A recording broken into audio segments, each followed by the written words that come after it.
Olá, estudantes do 7º ano. Neste vídeo vamos conversar um pouquinho mais sobre artigos de opinião. Vamos analisar ali os elementos composicionais que constituem um texto para que possamos considerá-lo desse gênero textual, artigo de opinião, né? Então a gente vai ver a introdução, o desenvolvimento, a conclusão e vamos aprender um pouquinho sobre tipos de argumentos que são necessários para construir aí um artigo de opinião, fundamentar bem as ideias defendidas, né, o ponto de vista defendido pelo autor do texto ou pela autora do texto, né, na tentativa de convencer o leitor a respeito do posicionamento da opinião, né, com relação a um assunto geralmente polêmico na sociedade. Eu sou a professora Rosa Helena Bueno, estou aqui, né, gravando os vídeos dos 7º anos, agradeço a participação de todos, né? Estamos aqui com o nosso colega, o intérprete, que está aí abrilhantando esse momento, fazendo a transcrição da minha linguagem oral para a linguagem de sinais. Parabenizo a todos os estudantes por estarem aí aprendendo um pouquinho mais. Vamos ver aqui o que trouxemos então? Vamos começar com uma pergunta, né, a respeito da questão da mobilidade urbana. Qual a sua opinião sobre o transporte coletivo da sua cidade? Já parou para pensar como que funciona? Já andou de ônibus, de van? Né? Como que se dá aí esse processo de mobilidade urbana com os transportes coletivos?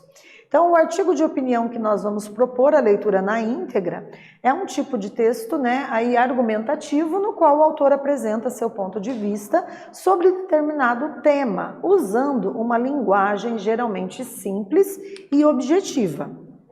Então, na estrutura do artigo de opinião tem que ter uma introdução, um desenvolvimento e uma conclusão, né? Num primeiro momento se apresenta o problema, depois na sequência faz uma análise desse problema e, por fim, uma sugestão de como solucioná-lo, certo? Na conclusão, né? Então, a gente vai propor a leitura do texto cujo título é Os Desafios da Mobilidade Urbana no Brasil.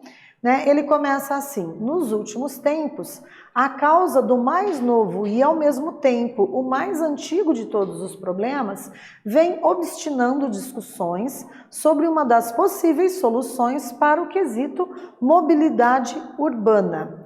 O fato é que, com o crescimento da população urbana, as cidades incharam, fazendo assim com que, consequentemente, houvesse também um amplo crescimento de automóveis nas ruas. No entanto, as vias não cresceram proporcionalmente ao número de automóveis.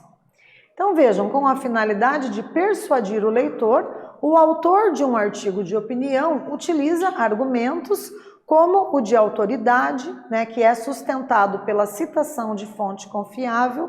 Pode ter um argumento de princípio, que é quando o autor apela para princípios sociais e humanos incontestáveis. Pode ter um argumento que explique as causas, né, que se baseia aí em um conjunto de causas do problema. Ou podemos ter argumentos de exemplificação, que é quando se toma por base exemplos de fatos comparáveis, certo? Então, a gente traz aqui para vocês, né, só uma sugestão de leitura a respeito do texto que trata sobre essa questão da mobilidade urbana. As referências ficarão aí para que vocês possam fazer a leitura na íntegra e tentarem encontrar aí esses tipos de argumentos, né, argumentos de autoridade, de princípios, de causa e de exemplificação. E também a gente propõe aí uma atividade no qual vocês possam melhorar a proficiência da linguagem oral, né, a oralidade de vocês por meio de um debate.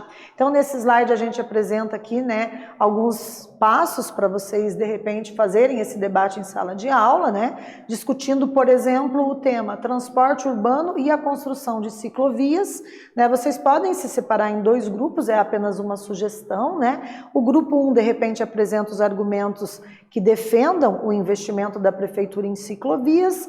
O grupo 2 pode apresentar argumentos contrários, né? E cada grupo pode ter aí 3 minutos para preparar os argumentos e 2 para apresentar, certo? Essa é aí apenas uma sugestão de atividade que pode facilitar para vocês aí apreenderem melhor aí, né, o que é esses elementos de argumentos aí necessários para que a gente possa construir um artigo de opinião, né? Além disso, né, essas aulas nas quais são oportunizados os debates possibilitam a vocês melhorar a proficiência na linguagem oral aí, né, na fala de vocês no momento de defender os pontos de vista, ok? Então, nesse vídeo discutimos sobre o artigo de opinião, aprendemos algumas de suas características, espero que tenham gostado e até breve.